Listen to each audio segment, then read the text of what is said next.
Halloween 5 marks where the Halloween franchise really started to go to hell. As a big Jason and Freddy fan, I'd go as far as to say that even the bad movies in those franchises are still pretty good, if not entertaining. The Michael Myers series is really strange. Aside from having one installment take place completely outside of the Michael Myers storyline, you also have Halloween's 5 and 6, which both do miserable jobs of trying to explain Myers' origin. Ever since the original film, Myers' doctor Sam Loomis tells us that Michael is nothing more or less than unspeakable evil, and yes, he goes on about the same cryptic stuff here. If there's anyone who doesn't need a backstory, it's Michael Myers. One of the things I enjoyed about this series is how they kept him in the dark, as a mysterious entity. In the beginning, they hardly even refer to him as Michael. Instead, they use a pseudonym, calling him the Shape. So when they start hinting at Michael's origins, not only do they not do it justice, but they don't even tell us what that origin is. It's half-assed to say the least, and it really weakens the credibility of the character. Here's the backstory, and I'm not an expert, so I'll explain the best I can.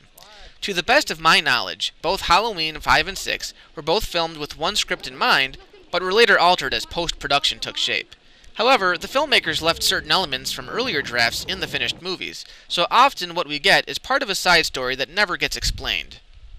Halloween 5 doesn't give us any backstory on Myers. That's saved for The Curse of Michael Myers, or Film 6. However, what we get is some mysterious entity, which the film calls the Man in Black.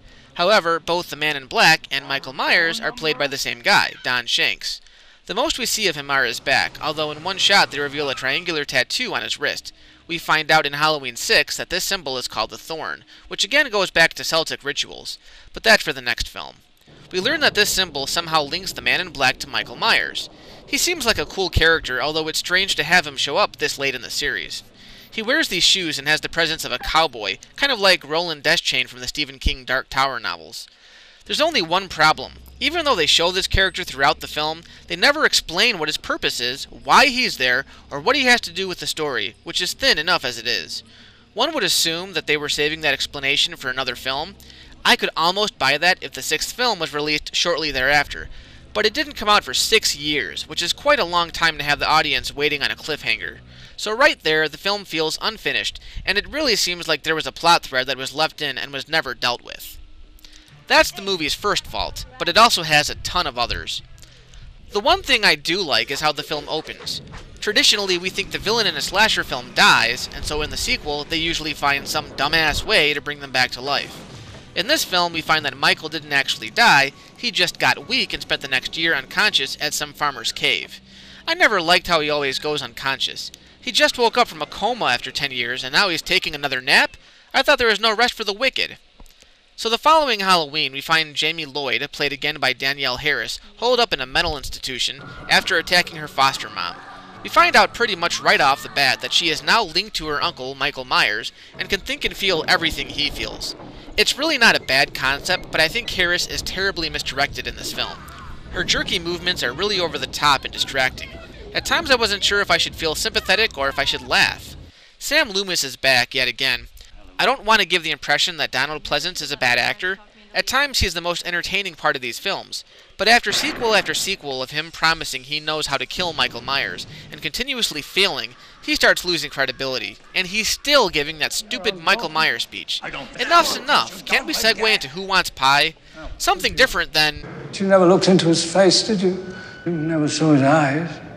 You never saw that nothing, no expression, blank.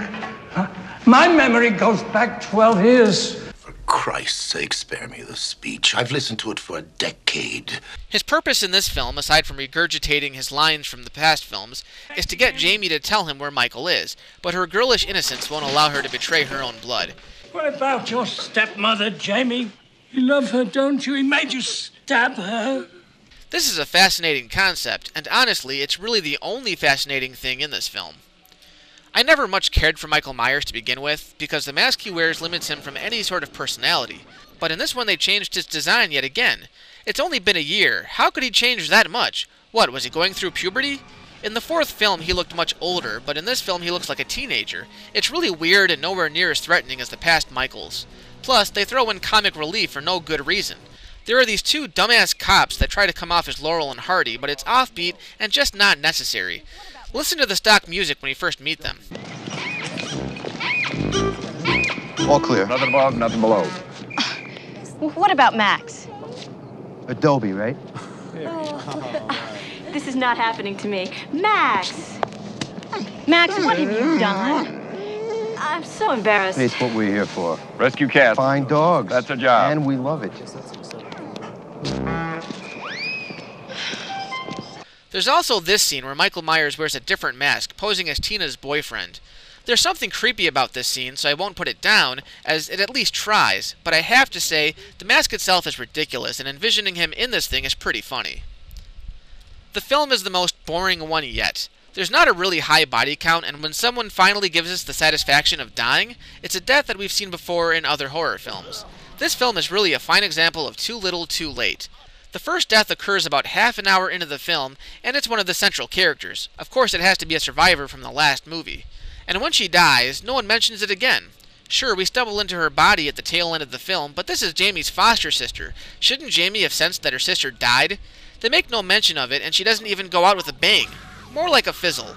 Then, most of the kills take place near the end of the film, all in one convenient place.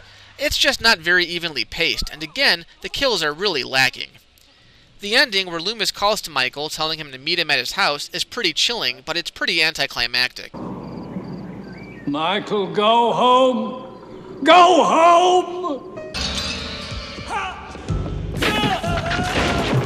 And the final scene, where Michael Myers escapes, again alluding to the mysterious man in black, just makes no friggin' sense. I really hate to say it, but this just isn't worth it. If it was somewhat entertaining, I'd say sure, go rent it. But this, along with Halloween 6, you can really just skip.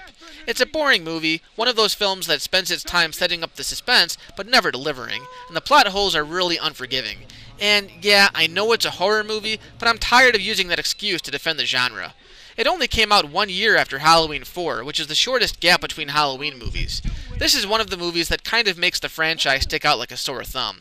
If you're in a really bored mood, give it a go, but otherwise, I'd skip it.